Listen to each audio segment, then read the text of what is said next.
রোজ রোজ রুটি পরোটা খেতে ভালো না লাগলে এই রেসিপিটি একবার ট্রাই করে দেখতে পারেন।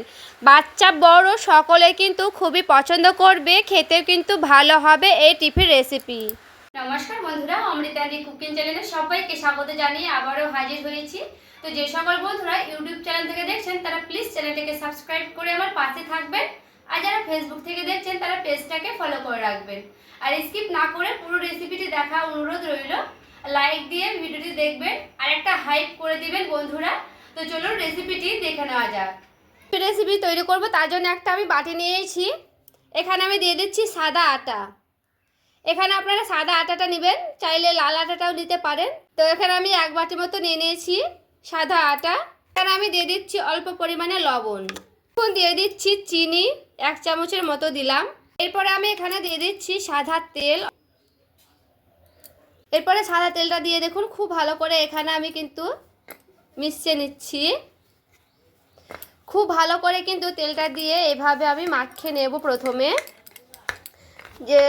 যেহেতু আমি এখানে কিন্তু পুরো 1 চামচের মতো সাদা তেলটা দিয়েছি।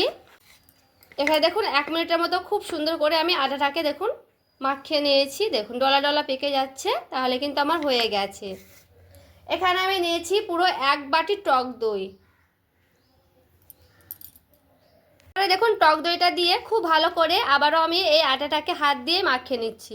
এখানে হাত দিয়ে খুব ভালো করে কিন্তু মাখানো যাবে। আপনারা চাইলে কিন্তু হুইস্কের সাহায্যে কিন্তু খুব ভালো করে এভাবে মাখিয়ে নিতে পারেন, সেক্ষেত্রে কিন্তু অসুবিধা হবে। যেহেতু এখানে টক দই দিয়ে আমি একটু ভালো করে এইভাবে কিন্তু মাখিয়ে নেব তার জন্য। তো এইভাবে যখন একটু করে মাখানো হয়ে যাবে, তো দেখুন এইভাবে কিন্তু আমার একটু ভালো করে কিন্তু মাখানো হয়ে গেছে। দেখুন উষুধ জল গরম নিয়েছি আমি, এই জলটা কিন্তু হালকা গরম আছে, এই যে অল্প অল্প করে দেব। আর এইভাবে অল্প অল্প করে আমি খুব ভালো করে মাখিয়ে নেব। এক্ষেত্রে এখানে কিন্তু গরম ওষুধ জল দুধ দিতেও পারবেন, সেক্ষেত্রে আরও ভালো হবে এই পরোটাটা। তো দেখুন অল্প অল্প করে আমি জল দিচ্ছি আর এইভাবে আমি মাখিয়ে নিচ্ছি। এখানে কিন্তু একসঙ্গে জল দেওয়া যাবে না, কারণ বেশি জল দিলে কিন্তু তখন নরম হয়ে যাবে খুবই, তার জন্য। তো আমি এইভাবে কিন্তু খুব ভালো করে মাখিয়ে নিচ্ছি। যেহেতু গরম জল, পরে কিন্তু আস্তে আস্তে খুব সুন্দরভাবে নরম হয়ে যাবে। অল্প অল্প করে কিন্তু এখানে মেখে নিতে হবে একটু সময় রেখে রেখে। আর এখানে দেখুন খুব ভালো করে কিন্তু আমার আটাটা মাখানো হয়ে গেছে। আর যেহেতু আমি এখানে গরম জল দিয়েছি, তার জন্য কিন্তু খুব সুন্দর আস্তে আস্তে নরম হয়ে যাবে আরও। দেখুন এখানে কিন্তু আমি রেখে দিলাম। তো আমি এখানে ঢাকা দিয়ে প্রায় 5 থেকে 10 মিনিটের মতো একটু রেস্টে রেখে দেবো। তো এটা আমার রেস্টে রাখতে রাখতে চলুন একটা আমি আলুর তরকারি রেসিপি তৈরি করে দেখাবো। দিয়েছি কড়াই বসিয়ে নিয়েছি, কড়াই দিয়ে দিচ্ছি সামান্য করে তেল, জন্য দিয়ে দিচ্ছি গোটা জিরা, একটা গোটা লঙ্কা। একেবারে সিম্পলভাবে তৈরি করব এই আলুর তরকারিটা। দেখুন আমি কিন্তু এইভাবে আলুগুলো কেটে নিয়েছিলাম, ধুয়ে নিয়েছি খুব ভালো করে। এরপরে আলুগুলোকে দিয়ে দিচ্ছি। এরপরে খুব ভালো করে উল্টে পাল্টে নাড়াচাড়া করে নেব। এরপরে দিয়ে দিচ্ছি অল্প করে লবণ, দিয়ে দিচ্ছি অল্প সামান্য করে হলুদের গুঁড়া। খুব ভালো করে একটু নাড়াচাড়া করে নিতে হবে আলুগুলোকে। একটু ভাজা ভাজা করে নেব, 2-1 মিনিটের মতো। পরে দেখুন 2-1 মিনিটের মতো যখন ভাজা ভাজা হয়ে যাবে, এখানে আমি দিয়ে দিচ্ছি জল।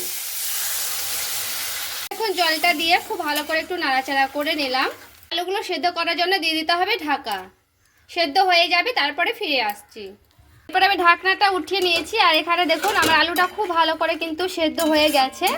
আর এই আলু তরকারিটা কিন্তু রুটি পরোটার সঙ্গে খেতে দারুণ লাগে। আর দেখুন খুব সুন্দর করে কিন্তু সেদ্ধ হয়ে গেছে।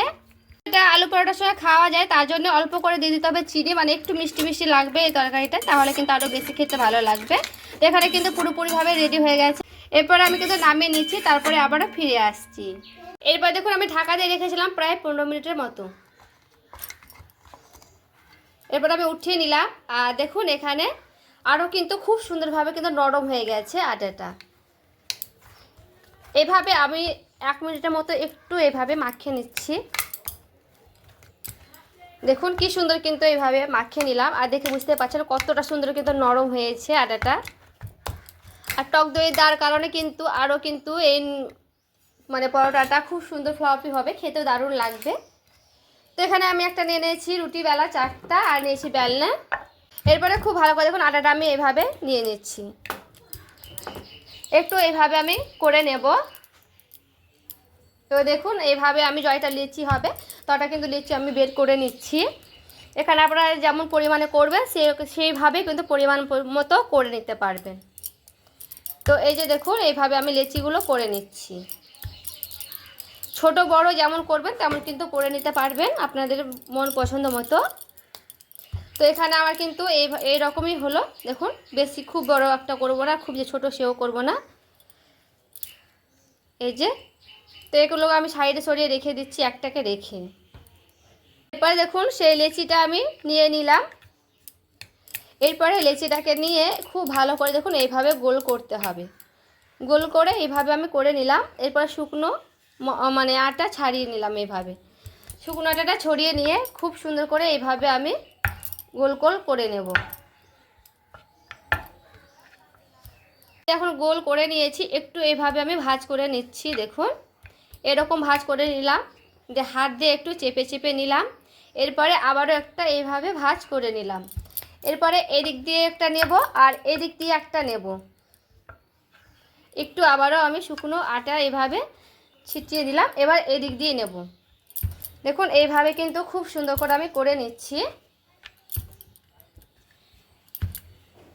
দেখুন এইভাবে টেনে নিলে কিন্তু খুব সুন্দর হবে। তো এইভাবে কিন্তু খুব ভালো করে আমি করে নেব। আর দেখে বুঝতে পারছেন কি সুন্দর কিন্তু হয়ে গেছে। একটা আমার রেডি হয়ে গেছে খুব ভালো মতো করে। এখানে দেখুন আমি একটা ফ্রাই প্যান বসিয়ে নিয়েছি। প্যানটা যখন গরম হয়ে যাবে তখন আমি দিয়ে দিচ্ছি এখানে তেল। অল্প করে দিচ্ছি তেলটা প্রথমে। দেখুন তেলটা আমি গোড়েটা এইভাবে ছড়িয়ে দিচ্ছি খুব ভালো করে। একটু ফ্রাই প্যানের গায়ে লাগিয়ে নিতে হবে তেলটাকে খুব সুন্দর করে। যখন তেলটা পুরোপুরিভাবে গরম হয়ে যাবে তখন বুঝবেন যে ধোঁয়া উঠছে হালকা করে ফ্রাই প্যানের ওপর থেকে, তখন আমি দিয়ে দিচ্ছি সেই পরোটাটা। গ্যাসের আঁচটা কমিয়ে দিলাম এখানে। পরে দেখুন স্পিডটা আমি হালকা করে এইভাবে উল্টে নিচ্ছি। এরপরে গ্যাসের আঁচ কমিয়ে দিয়ে এইভাবে খুব সুন্দর করে আমি সেঁকে নেব চারিদিকটা। দেখুন এইভাবে হালকা করে ঘুরিয়ে ঘুরিয়ে কিন্তু ভেজে নিতে হবে। তো আমি এই দিকটা হালকা হালকা করে দেখুন ঘুরিয়ে নিচ্ছি। আর গ্যাসের আঁচটা কমিয়ে কমিয়ে দিয়ে ঘুরিয়ে ঘুরিয়ে নিলে খুবই সুন্দরভাবে কিন্তু চারিদিকটা হবে আর খুব সুন্দর ফুলকো ফুলকো হবে। তো চলুন এইভাবে কিন্তু খুব সুন্দর করে হালকা করে চেপে চেপে ঘুরিয়ে নিতে হবে এই চারিদিকটা। আর দেখে বুঝতে পারছেন এই যে দেখুন হালকা হালকা করে কিন্তু ফুলতে লেগেছে সাইডগুলো। এদিকটা যখন পুরোপুরিভাবে হালকা হালকা করে শাঁকা হয়ে যাবে আর একটু এইভাবে আমি দেখে নিচ্ছি দেখুন। তারপরে আমি এইভাবে উল্টে নিচ্ছি। এইভাবে উল্টে নিয়ে একটু এইভাবে দেখুন চাপ দেব। দেখুন কত সুন্দর কিন্তু ফুলে যাচ্ছে। তো ওপর থেকে আমি দিয়ে দিচ্ছি সামান্য করে তেল দেব এখানে। তেলটা দিলে আরও কিন্তু ফুলকো ফুলকো হবে এই পরোটাটা। আর তেল দিয়ে কিন্তু বেশ খেতে ভালো লাগে বেশি। তো দেখুন এইভাবে কিন্তু আবারও একটু ঘুরিয়ে নিলাম। এবারে উল্টে পাল্টে খুব সুন্দর করে দেখুন ভেজে নেব। আর দেখুন দেখে বুঝতেই পারছেন বন্ধুরা কি সুন্দর একেবারে কিন্তু ফুলকো ফুলকো হচ্ছে। এই যে দেখুন এইভাবে কিন্তু খুব সুন্দর করে ভেজে নিলে দারুণ হয় এই পরোটাগুলো। আর দুই দিকটা যখন খুব সুন্দরভাবে মানে ফুলকো ফুলকো হয়ে যাবে আর খুব ভালো করে যখন সেঁকানো হয়ে যাবে তখন কিন্তু এটা আমি নামিয়ে নিলাম। একটা দেখুন করে দেখাচ্ছি আমি খুব ভালো মতো করে। দেখুন আবারও সেই লেচি করে নিয়েছি, গোল করে নিয়েছি। গোল করে আবারও হালকা করে আটা ছাড়িয়ে দিয়ে এইভাবে আবারও আমি এইরকম করে করে নিলাম। একটু গোল করে নেব হালকা করে। আবার দেখুন এইভাবে ভাঁজ করে নিয়েছি। আবারও এই দিকটা হালকা করে ভাঁজ করে নিয়েছি। এই যে দেখুন এইভাবে কিন্তু আবারও এইভাবে করে নিলাম। তো একটু শুকনো আটা দিয়ে দিয়ে কিন্তু এরকম করে নিতে হবে, তাহলে খুব সুন্দর করে কিন্তু হয়ে যাবে। দেখুন আরও একটা আমি করে দেখাচ্ছি। দেখুন আবারও কিন্তু আমি দিয়ে দিলাম, সেমভাবে কিন্তু করে নেব। এরপরে দেখুন এই পিঠটা আবারও উল্টে নিচ্ছি। দেখুন চারিদিকটা কিন্তু এইভাবে আমি হালকা হালকা করে সেঁকে নিচ্ছি। এবারে দেখুন অল্প করে দিয়ে দিচ্ছি তেল, কারণ তেলটা দিয়ে একটু ভালো করে আবার চারিদিকটা করে নেব।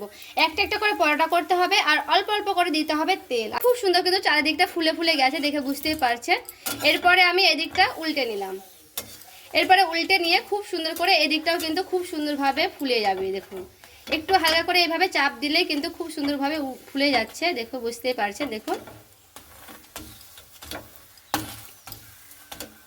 কিন্তু এটাও আমার রেডি হয়ে গেছে, দেখুন এটাও আমি নামিয়ে নিচ্ছি। আর এইভাবে সবগুলোই কিন্তু আমি করে নিয়েছি এখানে। আর খুব সুন্দরভাবে দেখুন ফুলকো ফুলকোভাবে কিন্তু ফুলেছে সবগুলোই পরোটা। তো এইভাবে কিন্তু আপনারা বাড়িতে ট্রাই করে দেখবেন, দেখবেন সবগুলোই কিন্তু খুব সুন্দরভাবে ফুলে যাবে।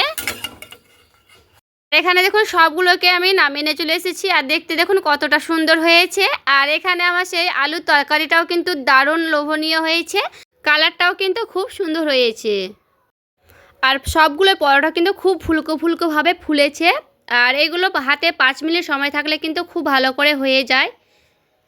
আর আমি এখানে দু একটা ভেঙেও দেখাচ্ছি, দেখুন পরোটাগুলো কত সুন্দর নরম সফট হয়েছে।